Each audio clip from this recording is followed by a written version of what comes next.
ഇറാനിൽ ഇപ്പോൾ നടത്തുന്ന യുദ്ധം അമേരിക്കയുടെ ഭരണകാര്യങ്ങളിലും പ്രതിസന്ധി ഉണ്ടാക്കുന്നതായാണ് റിപ്പോർട്ട്. അമേരിക്കൻ സൈനിക മേധാവിയോട് വിരമിക്കാൻ ആവശ്യപ്പെട്ടിരിക്കുകയാണ് പ്രതിരോധ സെക്രട്ടറി പീറ്റ് ഹെഗ്സത്ത്. ജനറൽ റാൻഡി ജോർജിനോടാണ് പ്രതിരോധ സെക്രട്ടറി പീറ്റ് ഹെഗ്സത്ത് സ്ഥാനം ഒഴിഞ്ഞ് വിരമിക്കാൻ ആവശ്യപ്പെട്ടത്. ഇറാനുമായുള്ള സംഘർഷങ്ങൾ തുടരുന്നതിന്റെ ഇടയിലാണ് പീറ്റ് ഹെഗ്സത്തിന്റെ ഈ നിർദ്ദേശം. 2027 വരെ ഔദ്യോഗിക കാലാവധി ബാക്കിയുള്ളപ്പോഴാണ് ജോർജിനോട് നിർബന്ധിതമായി നേരത്തെ വിരമിക്കാൻ നിർദ്ദേശിച്ചിരിക്കുന്നത്. റാൻഡി ജോർജ് പുറത്തുപോയാൽ നിലവിലെ vice chief of staff general Christopher LaNeve താൽക്കാലിക കരസേനാ മേധാവിയായി ചുമതലയേൽക്കും. ഡൊണാൾഡ് ട്രംപിന്റെ ദേശീയ സുരക്ഷാ അജണ്ട നടപ്പിലാക്കുന്നതിന്റെ ഭാഗമായി മുതിർന്ന ഉദ്യോഗസ്ഥരെ മാറ്റി പ്രതിരോധ വകുപ്പ് അടിച്ച് പണിയുന്നതിന് വേണ്ടിയുള്ള ശ്രമമാണിതെന്ന് റിപ്പോർട്ടുകൾ സൂചിപ്പിക്കുന്നു. ഇതുകൂടാതെ FBI director cash Patel, intelligence director Tulsi Gabbard എന്നിവർക്ക് സ്ഥാനം നഷ്ടമായേക്കുമെന്നാണ് പുറത്തുവരുന്ന വിവരം. ഇറാനിലെ യുദ്ധം ആരംഭിച്ചതിന് പിന്നാലെ തുടരെയുള്ള ഈ അഴിച്ചുപണികൾ വലിയ ചർച്ചയായി മാറുകയാണ്. അറ്റ്ലാന്റിക് റിപ്പോർട്ട് അനുസരിച്ച് Kash Patel, army secretary Daniel Driscoll, labour secretary Lori Chavez DeRemer എന്നിവരെ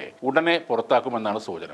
അതേസമയം എപ്പോഴാണ് ഇക്കാര്യത്തിൽ അന്തിമ തീരുമാനമുണ്ടാകുമെന്ന് വ്യക്തമല്ല. കാഷ് പട്ടേലിനെ ചിലപ്പോൾ രാത്രി തന്നെ പുറത്താക്കുമെന്നും പുനഃസംഘടന നടത്തിയേക്കുമെന്നും കൺസർവേറ്റീവ് കമന്റേറ്റർ സെറാഫിൻ പറയുന്നു. അതേസമയം ഇന്റലിജൻസ് ഡയറക്ടർ തുൾസി ഗബാർഡിന്റെ നിലപാടുകളോട് ഡൊണാൾഡ് ട്രംപിന് വിയോജിപ്പുകൾ ഉണ്ടായിരുന്നു. ഇറാനെതിരായ സൈനിക നടപടികളിൽ ട്രംപ് ഭരണകൂടത്തിന്റെ നിലപാടുകളുമായി തുൾസിക്ക് യോജിപ്പ് ഇല്ല എന്നതാണ് സൂചന. ആ പശ്ചാത്തലത്തിൽ തുൾസിയുടെ സ്ഥാനവും തെറിക്കാൻ സാധ്യതയുണ്ട്. അതേസമയം ഇറാന്റെ സൈനിക ശേഷി തകർത്തുന്ന ട്രംപിന്റെ വാദം തീർത്തും തെറ്റാണെന്ന് CNN റിപ്പോർട്ട് പറയുന്നു. ഇറാന്റെ സൈനിക ശേഷി തകർക്കാനായില്ലെന്നും 50%-ലേറെ മിസൈൽ ലോഞ്ചറുകൾ ശേഷിക്കുന്നു എന്നും റിപ്പോർട്ട് സൂചിപ്പിക്കുന്നു. ആയിരക്കണക്കിന് ഡ്രോണുകളും ഇറാന്റെ ശേഖരത്തിൽ ഉണ്ടെന്നാണ് റിപ്പോർട്ട്. അതുകൂടാതെ അമേരിക്കയുടെ അത്യാധുനിക സ്റ്റെൽത്ത് യുദ്ധവിമാനമായ F-35 ഒരെണ്ണം കൂടി വെടിവെച്ചിട്ടതായി ഇറാൻ ഔദ്യോഗികമായി പ്രഖ്യാപിച്ചു. കഴിഞ്ഞ 24 മണിക്കൂറിനുള്ളിൽ തകർക്കപ്പെടുന്ന രണ്ടാമത്തെ അമേരിക്കൻ യുദ്ധവിമാനമാണിതെന്ന് ഇസ്ലാമിക് റവല്യൂഷണറി ഗാർഡ് കോർപ്സ് അവകാശപ്പെടുന്നു. സെൻട്രൽ ഇറാന്റെ ആകാശപരിധിയിൽ വെച്ചാണ് ഈ വിമാനം തകർത്തത്. വിമാനത്തിന്റെ അവശിഷ്ടങ്ങൾ കണ്ടെടുത്തതായും അതിന്റെ ചിത്രങ്ങൾ ഇറാനിയൻ മാധ്യമങ്ങൾ പുറത്തുവിട്ടതായും റിപ്പോർട്ടുകൾ വ്യക്തമാക്കുന്നു. ലോകത്തിലെ തന്നെ ഏറ്റവും കരുത്തുറ്റ യുദ്ധവിമാനങ്ങളിലൊന്നാണ്